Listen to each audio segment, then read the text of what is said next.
तर नमस्कार मंडळी. आणि या पर्टिक्युलर आपण डिस्कशनमध्ये माझी जी टाटा हेक्झा आहे MB2 त्याचे आता झालेले आहेत 90,000 किलोमीटर आणि ऑलमोस्ट 8 महिने त्याला झालेत. त्याचं एक लाँग टर्म रिव्ह्यू करणार की टाटा हेक्झाचं का घेतली आम्ही, exterior interior, ride handling, off road, cross country आम्ही ट्रिप्स केल्या, त्या सर्विस, मायलेज, रिलायबिलिटी, इंजिनचं आणि ॲक्सलरेशन, क्लच गिअर आणि फायनली जे काही इश्यूज आहेत त्याचे. तर चालू करूया हा रिव्ह्यू. आणि गणपती बाप्पा मोरया, मंगलमूर्ती मोरया. तर वाय टाटा हेक्झा, आम्ही टाटा हेक्झा का घेतली? 2017मध्ये आम्ही ऑलमोस्ट स्कॉर्पिओ S4 आणि XUV 500 ऑल व्हील ड्राईव्ह हे फायनल करायला जाणार होतो. पण तेव्हा मार्केटमध्ये हेक्झा ॲज अ टाटाने एकदमच त्यांचं ब्रँड सॉर्ट ऑफ रिवॅम्प केलेलं आणि एकदम बेस्ट इन द क्लास तुम्ही बोलू शकतात फीचर्समध्ये ही गाडी लॉन्च केलेली. For example 19 inch wheels, 4 wheel drive from Borg Warner, imported seats, ABS, EBD, ESP, traction control, all disc brakes, headlamps, 200 mm ground clearance, JBLचा speaker आणि audio system, hill ascent descent control, airbags आणि अजून म्हणजे cruise control वगैरे खूप काय काय होतं. तर शोरूम एक्सपिरियन्स पण आमचा चांगला होता. आम्ही ही गाडी फॉर्च्यून मोटर्स नेरूळपासून घेतली आणि प्री GST आम्ही गाडी घेतली. त्यासाठी आम्हाला जरासं GSTचं जे डिस्काउंट वगैरे जे होतं ते पण चांगलं दिलं डीलरने. एक्सटिरियर तुम्ही बघायला गेलात तर हे एक्सटिरियर म्हणजे ह्याचं डिसेसर टाटा आर्या होतं. तर सॉर्ट ऑफ कॉम्बिनेशन आहे MPV आणि SUVचं ह्याच्यामध्ये. आमचं ॲरिझोना ब्लू म्हणून जो कलर आहे, कलर मेंटेन करायला एकदमच चॅलेंजिंग आहे, टफ आहे, पण आम्ही ते मॅनेज केलं. मला वाटतं 80,000 किलोमीटरवरती आम्ही पूर्ण गाडी एकदम रिपेंट केलेली आहे आणि त्याची पण लॉन्जिटिव्हिटी त्यामुळे गाडीची वाढली. गाडीचं लेंथ मेजर करायला वगैरे ॲक्च्युअल तुम्ही बघायला गेलात तर मला वाटतं 4.8 मीटर्सची काहीतरी लेंथ आहे. मार्जिनली कुर्कापेक्षा पण इवन लेंदियर आहे. स्टॉक हेडलाईट्स जे पॉवरफुल नव्हते त्याच्यासाठी आम्ही थोडंसं त्याच्यामध्ये हेडलाईट्स चेंज केले. त्याचं तुम्ही व्हिडिओ आपल्या चॅनलवरती ऑलरेडी बघू शकाल. 200 mm ग्राउंड क्लिअरन्स ऑलरेडी आहे आणि एक्सटिरियर बॉडी एकदमच टफ आहे. काही अजून इवन 8 वर्षानंतर रस्टिंग बिस्टिंगचे पण इश्यूज आलेले नाही आहेत. तर इंटिरियरमध्ये तुम्ही बघाल तर टाटाने माझ्या हिशोबाने ही जी गाडी होती फ्युचरिस्टिक गाडी त्या टायमाला काढलेली आणि जे काही तुम्ही बोलाल ते सगळे ऑप्शन्स ह्याच्यामध्ये दिलेले. 7 सीटर ऑप्शन, 7 सीटरचं ऑप्शन तर आहेच. ऑडिओ सिस्टम चांगली आहे. 300 वॉटचा ॲम्प्लिफायर दिलेला. अजून पण ॲम्प्लिफायर आणि स्पीकर आम्ही काही चेंज केलेले नाहीत, एकदम मस्त चालत आहेत. आम्ही फक्त ते मॅटिंग केलेले, डॅम्पनिंग पण आम्ही केलेली नाही आहे. इवन 8 वर्षानंतर NVH लेवल गाडीचे एकदम मस्त आहेत. चार्जिंग सॉकेट्स, AC 3 रोजला वगैरे आहे. ACबद्दल आपण इश्यूजमध्ये डिस्कस करू. थर्ड रोची सीटिंग मला वाटतं विथ म्हणजे जो माणूस असेल 5 फूट 8 इंचच्या ह्याच्यामध्ये चांगले बसू. आम्ही तर इवन 9 जणं गाडीमध्ये कॅरी करून गेलेलो एक 500-600 किलोमीटरचा ह्याच्यामध्ये. लगेजचा प्रॉब्लेम होतो. सगळे सीट फोल्ड केले होते. 128 लिटरचं लगेज स्पेस येते आणि ते रायनो रॅक म्हणून येतं, पण ते खूपच आम्हाला कॉस्टली वाटलं. म्हणजे 20,000 रुपये त्याच्यामध्ये घालायचे काय वाटले नाही. टाटाचं ओरिजिनल होतं म्हणून ते आम्ही गेलो नाही. आणि जेव्हा तुम्ही फोल्ड करता आणि आम्ही मॅक्सिमम 17 दिवस ते 20 दिवस गाडीमध्ये एक रोड ट्रिप्स केलेले आहेत क्रॉस कंट्री. तर त्याच्यामध्ये 650 लिटरचं boot space including diesel jerry cans वगैरे आम्ही कॅरी करून गेलेलो. ते ॲब्सोल्युटली काही प्रॉब्लेम नाही आहे. इंटिरियर्स MID अजून पण त्याचे ब्राईटनेस वगैरे एकदम मस्त चालतात, काही प्रॉब्लेम नाही आहे. तर राईड आणि हँडलिंग टाटाची मला वाटतं हेक्झाची एक USP आहे. Even I would say ride आणि हँडलिंग हेक्झा आपला गुरखापेक्षा पण चांगली आहे. त्यांचे जे सस्पेन्शन्स वगैरे आहेत ते मस्त सेटअप केलेले आहेत टाटाने. आणि इवन 8 वर्षानंतर पण ते एकदम सस्पेन्शन्स, पोटहॉल्स, बॅड रोड्स तुम्ही आता बघाल या क्लिपिंग्समध्ये कशी एकदम गाडी एकदम प्लांटेड आहे. फक्त आम्ही 40,000 किलोमीटरच्या ह्याच्यामध्ये जे टायर्स होते ते चेंज करून 19 इंचाचे टायर चेंज करून ते 16 इंचाचे टायर्सवरती आम्ही आलो. आणि त्याच्यानंतर एकदमच स्टेबिलिटी गाडीची अजून वाढली आहे, सस्पेन्शन अजून वाढलं आहे. तर हेक्झा काय तुम्ही बघाल तर एक एक्स्ट्रीम ऑफ रोड व्हेकल नाही आहे, sort of a soft road vehicles आहे. पण it will take you wherever you want to go. आणि आम्ही ते केलेलं पण आहे. इवन बिन्स्कारच्या स्पिटी वगैरेच्या ट्रॅव्हलमध्ये वगैरे तुम्ही बघाल तर प्रिडॉमिनली हे 4H all wheel drive system आहे विथ लिमिटेड स्लेप डिफरन्शियल आणि अँटी रोल बार्स आहेत पुढे आणि पाठी. Electronic shift on the fly आहे. वॉटर वेडिंग कॅपॅसिटी 450 mm आहे.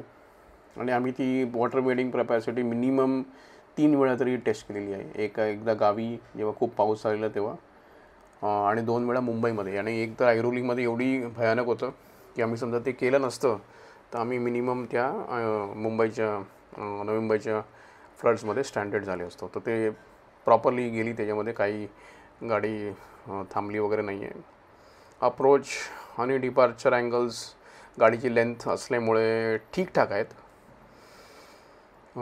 ट्रॅक्शन कंट्रोल सिस्टम ऑटोमॅटिक आहे, त्याच्यामध्ये काही आपल्याला ऑफ करण्याचं काही मेथड दिली नाही आहे.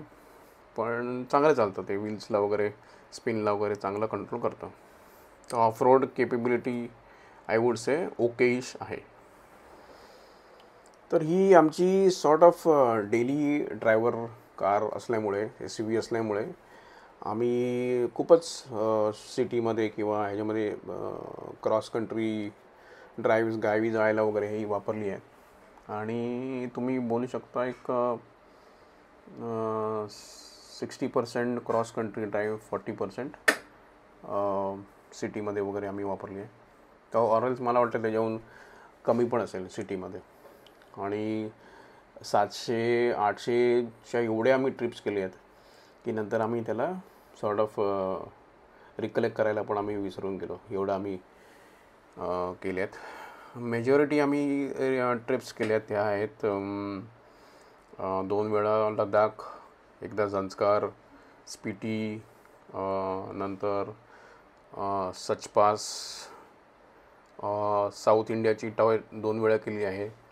नागपूर एकदा केलं आहे, मराठवाडा, आणि स्पिटी तर ऑलरेडी मी सांगितलं आहे. तर ह्या ऑलमोस्ट सगळ्या ह्याच्यामध्ये आम्ही इंडियातले सगळे ऑलमोस्ट एक्सप्रेसवे कवर केले आहेत. फक्त पूर्वांचल एक्सप्रेसवे आमचा राहिला आहे. क्रुझिंग स्पीड म्हणजे क्रूज कंट्रोल दाबल्यानंतर तुम्ही एफर्टलेस 90-100मध्ये कम्फर्ट मोडमध्ये चांगलं क्रूज करू शकता. आम्ही तर डॉक्युमेंटेड ॲव्हरेज आम्हाला काहीतरी 19चा आम्हाला मिळालेला हायवेवरती. आणि स्टेबिलिटी गाडीची एकदम चांगली आहे. मॅक्सिमम आम्ही मला वाटतं 1,500 किलोमीटर नॉनस्टॉप विथ AC चालू 24 तासामध्ये विथ ब्रेक्स घेऊन आम्ही केलेले आहे. त्याच्यामुळे जी क्रॉस कंट्री करण्याची जी कॅपॅसिटी आहे ती पण चांगली आहे. आमचं लगेज सगळं राऊंड वगैरे आम्ही चांगलं ट्रिप्स या गाडीमध्ये आम्ही केल्यात. तर thanks for this Tata team. तर सर्व्हिसिंग, मायलेज आणि रिलायबिलिटी हे जे 3 जनरल जे कॅरेक्टरिस्टिक्स आहेत ते इंडियन पब्लिक त्याच्यामध्ये खूप बघते. तर ह्याच्यामध्ये स्टार्टिंगला आम्हाला असं वाटलेलं की बाबा जेव्हा गाडी घेतली तेव्हा अरे सर्व्हिस कशी आहे, रिलायबिलिटी कशी आहे टाटाची ती, कारण टाटा म्हणजे it was going through a bad phase. पण आम्ही 4 स्टार्टिंगच्या जे सर्व्हिस होत्या त्या टाटा ऑथराइज्ड सर्व्हिस स्टेशनमधूनच केली आमच्या इकडे जे आहेत ते, आणि एक फायनली नंतर कोपर करण्याला चालू झालेलं. पण नंतर आमचा जो माझा जो विश्वस्त मेकॅनिक आहे अमर म्हणजे प्रभाकर चव्हाण म्हणून आहे, त्याच्याकडे मी लास्ट माझ्या सगळ्या गाड्या ऑलमोस्ट एक 20-22 वर्ष त्याच्याकडे सर्व्हिसिंगला देतो. मग त्याला विचारला मी, तू करू शकशील का वगैरे, आणि त्याने मग नंतर म्हणजे जे स्टार्टिंगचे 2 वर्षाच्या नंतरचं जो सर्व्हिसिंग आहे ती आम्ही सगळी त्याच्याकडेच करून घेतली.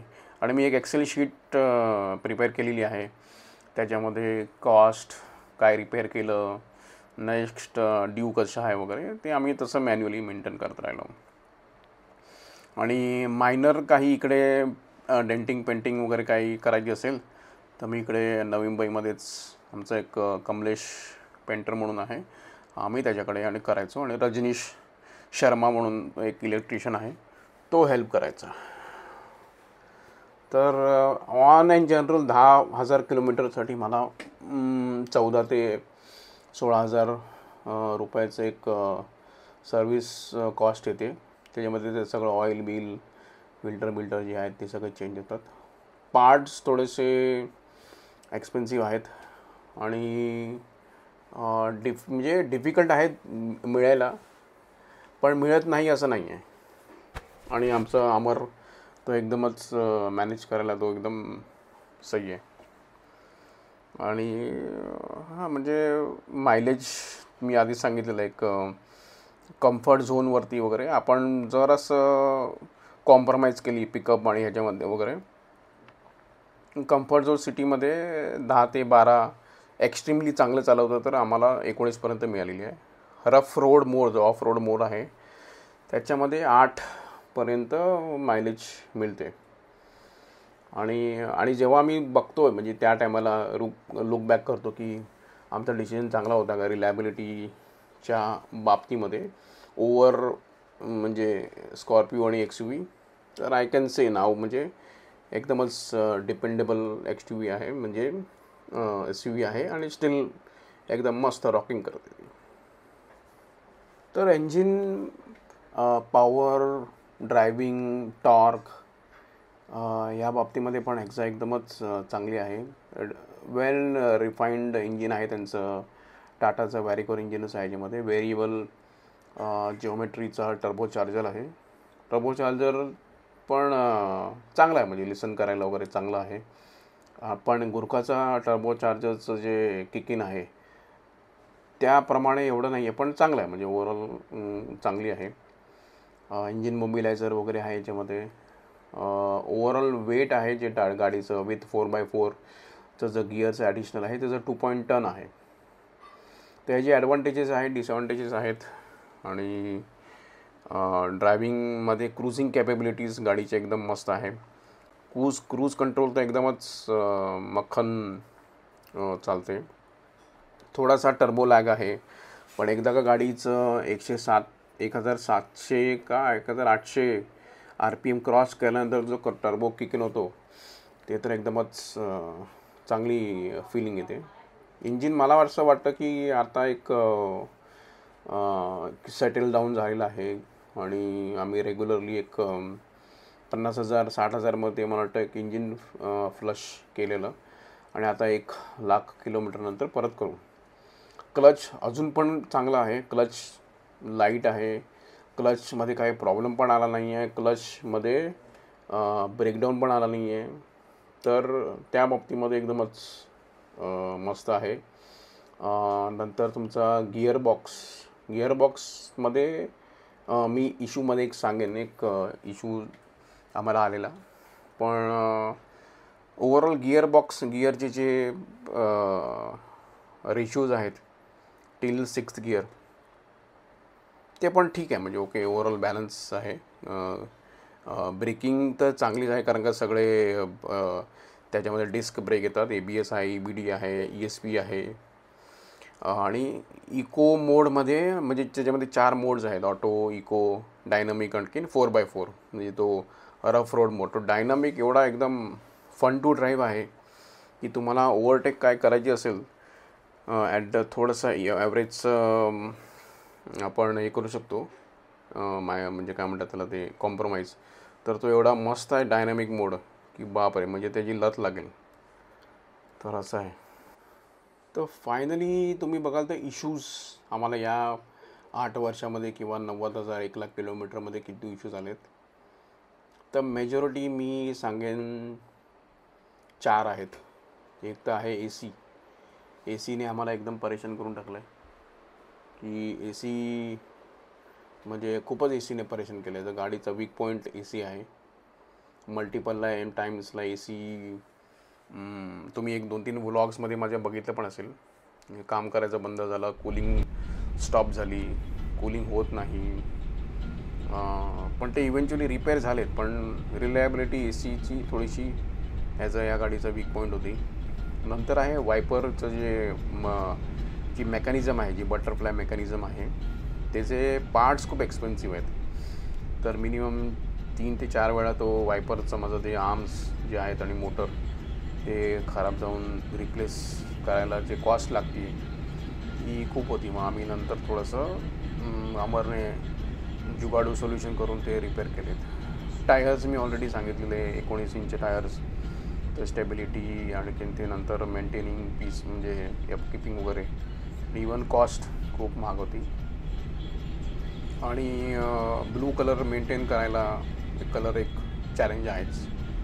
तर मी सिंगल ओनर आहे, त्याच्यासाठी जरा चांगलं रस्टिंग अँटी रस्ट मारून बिरून असं म्हणजे चांगलं मेंटेन केलेली आहे व्हेकल.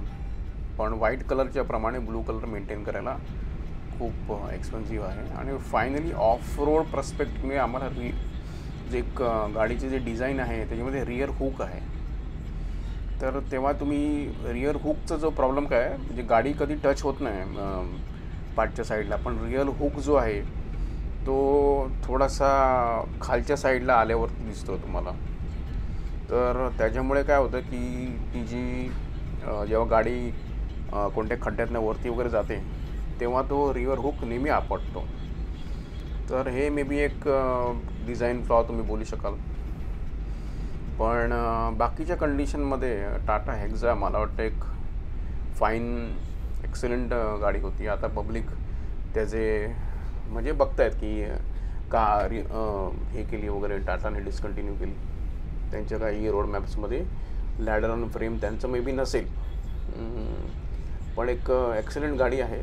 अजून पण मी खूप सारे ओनर्स आहेत हेक्झाचे, ते अजून पण असं सेल करायला त्यांना वाटत नाही. आणि इवन आम्हाला पण वाटत नाही आहे हे सेल करू, कारण का जोपर्यंत त्यांचे पार्ट्स मिळत आहेत, अवेलेबल होत आहेत, तोपर्यंत ही गाडी चांगली चालली. तो हा होता आमचा एक मला माहिती आहे लेंदी जरा झाला आहे व्हिडिओ, पण अजून पण तुम्ही बघाल तर हा जो इंटिरियर आहे हेक्झाचे मी दाखवतो आहे, एकदम मस्त कंडिशनमध्ये आहे.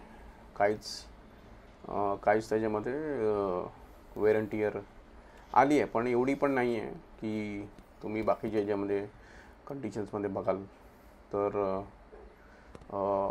टाटा हेक्झा एकदम चांगली आमच्यासाठी काही गाडी ठरलेली आहे. आम्ही पण तिला अजून चांगल्या कंडिशनमध्ये चालवू. रिव्ह्यू डेफिनेटली चांगला आहे त्याचा. थँक्यू.